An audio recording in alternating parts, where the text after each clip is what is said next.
महाभारत का युद्ध समाप्त होने के बाद पांडवों द्वारा श्री कृष्ण के कहने पर अश्वमेध यज्ञ का आयोजन किया गया। अश्वमेध यज्ञ के बाद घोड़ा छोड़ा जाता है और वह घोड़ा जहाँ तक जाता है वहाँ तक उस राज्य के राजा की दास्तां स्वीकार कर ली जाती है। घोड़े की रक्षा के लिए धनुर्धर अर्जुन को नियुक्त किया गया था। कोई भी राज्य का राजा उस अश्व को रोकने की कोशिश नहीं करता था, क्योंकि अर्जुन ने पितामह भीष्म और महाबली कर्ण, गुरु द्रोणाचार्य जैसे योद्धाओं को मृत्यु का ग्रास बनाया था। घोड़ा निरंतर आगे बढ़ता जा रहा था। कई राज्यों को पार करने के बाद वह घोड़ा रतनपुर राज्य की सीमा तक जा पहुंचा। रतनपुर के राजा मोरध्वज बड़े ही धर्मात्मा और नारायण के परम भक्त थे।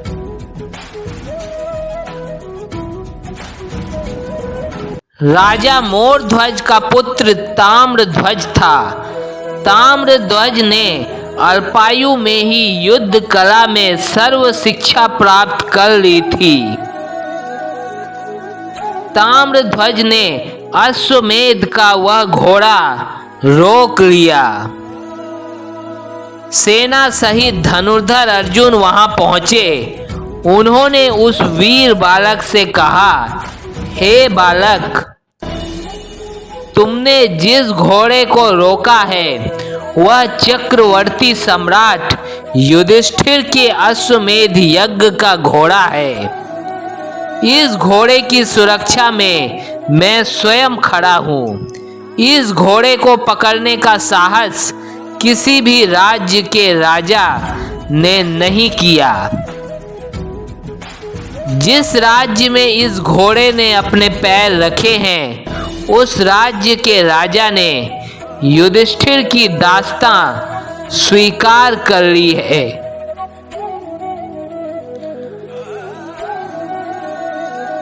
मैं तुम्हारी भूल समझकर तुम्हें क्षमा करता हूं। तुम यह घोड़ा छोड़ दो। ताम्रध्वज ने भी कहा कि कभी भी कोई भी क्षत्रिय किसी का दास कैसे हो सकता है। मैं अश्व नहीं छोड़ूंगा। यदि आपको अश्व चाहिए तो अपने बाहुबल से मुझसे प्राप्त करना होगा। अर्जुन ने ताम्रध्वज से कहा कि हे मूर्ख बालक ताम्रध्वज, तुझसे युद्ध करके मैं अपयश का भागी नहीं बनना चाहता हूँ। इसलिए मैं अपने बाण से तुझे तेरी माता की गोद में सकुशल पहुंचा देता हूँ। फिर अर्जुन ने बाण चलाया, परंतु ताम्रध्वज कोई कायर बालक नहीं था। वह भी शस्त्र कलाओं में प्रवीण था। ताम्रध्वज ने न सिर्फ अर्जुन द्वारा चले गए बाण का उत्तर दिया, बल्कि ताम्रध्वज के तीर ने अर्जुन के सारथी को गिरा दिया। बालक ताम्रध्वज की वीरता को देखकर अर्जुन चकित रह गए। फिर ताम्रध्वज को गंभीरता से लेते हुए अर्जुन ने ताम्रध्वज के साथ युद्ध आरंभ कर दिया। ताम्रध्वज ने अर्जुन का वीरतापूर्वक सामना किया और अपने एक तीर से महाबली अर्जुन को मूर्छित कर दिया। अर्जुन को वहीं छोड़ ताम्रध्वज घोड़ा लेकर अपने नगर वापस आ गए, जहां उनका भव्य स्वागत किया गया। उधर जब अर्जुन मूर्छित अवस्था से वापस आए तो उनके समक्ष श्री कृष्ण बैठे थे। अर्जुन ने श्री कृष्ण से कहा, हे भगवान, यह सब आपकी माया है, अन्यथा वह बालक युद्ध में अर्जुन से नहीं जीत सकता था। इस पर श्री कृष्ण ने अर्जुन से कहा कि हे पार्थ, तुम अभी भ्रम में हो। तुम यह सोचते हो कि संसार में तुमसे बड़ा योद्धा कोई नहीं है और तुमसे बड़ा मेरा भक्त भी कोई नहीं है। अर्जुन ने श्री कृष्ण से कहा कि यह सत्य है माधव।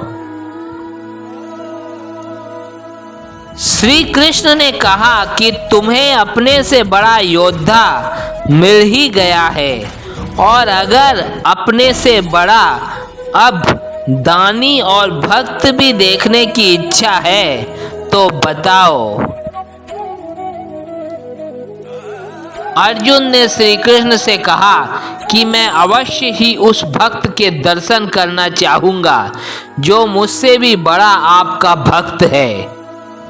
तब भगवान श्री कृष्ण और अर्जुन ब्राह्मण का भेष धारण कर तथा यमराज एक सिंह के वेश में रतनपुर राज्य की ओर प्रस्थान कर गए। जैसे ही राजा मोरध्वज को इस बात का समाचार मिला कि ब्राह्मण गण उनके राज दरबार में आए हैं, तो तुरंत उन्होंने अपना सिंहासन छोड़ ब्राह्मणों को प्रणाम कर आशीर्वाद लिया। ब्राह्मण रूपी श्री कृष्ण ने कहा कि हमने तुम्हारे दान की बहुत प्रशंसा सुनी है। चारों ओर तुम्हारे यश की कीर्ति है कि कोई भी याचक तुम्हारे दरबार से खाली हाथ नहीं जाता है। राजा मोरध्वज ने ब्राह्मण रूपी श्री कृष्ण से कहा कि यह भगवान नारायण की ही मुझ पर कृपा है कि आज तक मेरे दरबार से कोई भी खाली हाथ नहीं लौटा है।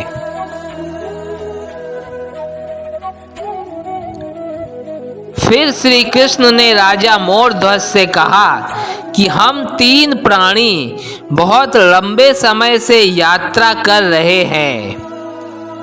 हम दोनों तो कंदमूल खाकर अपनी भूख शांत कर लेते थे, परंतु हमारे साथ यह सिंहराज भी है जो सिर्फ मांसाहार करते हैं, और वह भी सिर्फ मनुष्य का मांस भक्षण करते हैं। महाराज मोरध्वज ने श्री कृष्ण से कहा कि अब आप ही बताएं कि मैं कैसे सिंहराज के भोजन की व्यवस्था कर सकता हूँ। तब विप्र बने श्री कृष्ण ने कहा कि हमारे सिंह के भोजन के लिए आपको अपनी रानी सहित आरा लेकर अपने पुत्र ताम्रध्वज को चीरना होगा, जिससे सिंहराज भोजन कर सकें। श्री कृष्ण से यह बात सुनकर सारा दरबार आश्चर्यचकित हो गया। स्वयं अर्जुन श्री कृष्ण के इस तरह की बात से डर गए।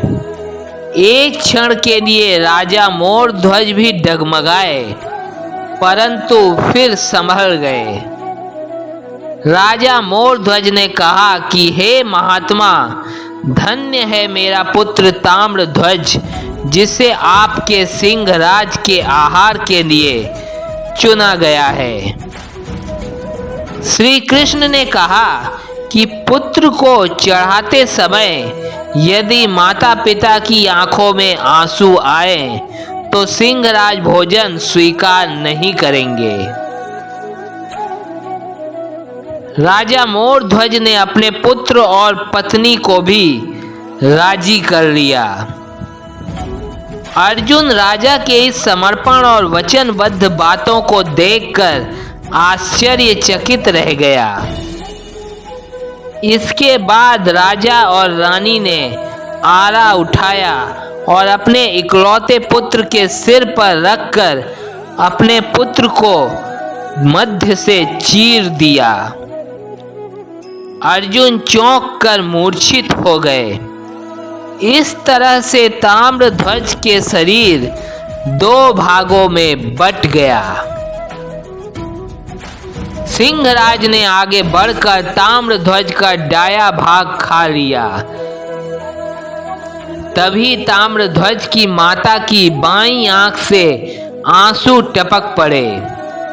श्री कृष्ण ने महारानी से पूछा कि यह आंसू किस लिए?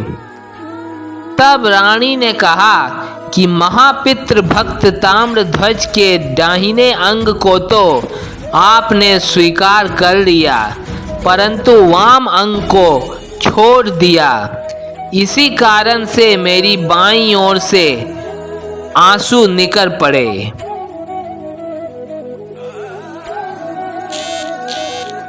इस दृश्य को देखकर अर्जुन का गर्व चूर चूर हो गया। भक्ति का ऐसा प्रकाश अर्जुन ने अपने जीवन में कभी नहीं देखा था।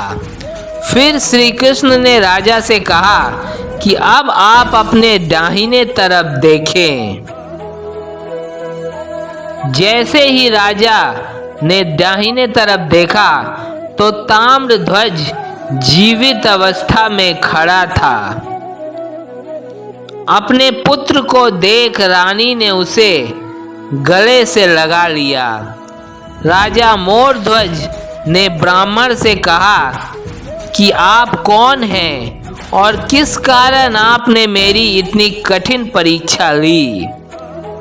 भगवान श्री कृष्ण ने अपने विराट रूप के दर्शन राजा मोरध्वज को दिए और मोरध्वज श्री कृष्ण के चरणों में गिर गए। यह दृश्य देख अर्जुन उस महादानी राजा मोरध्वज के पैरों में गिर गए और इस तरह अर्जुन का अहंकार नष्ट हो गया।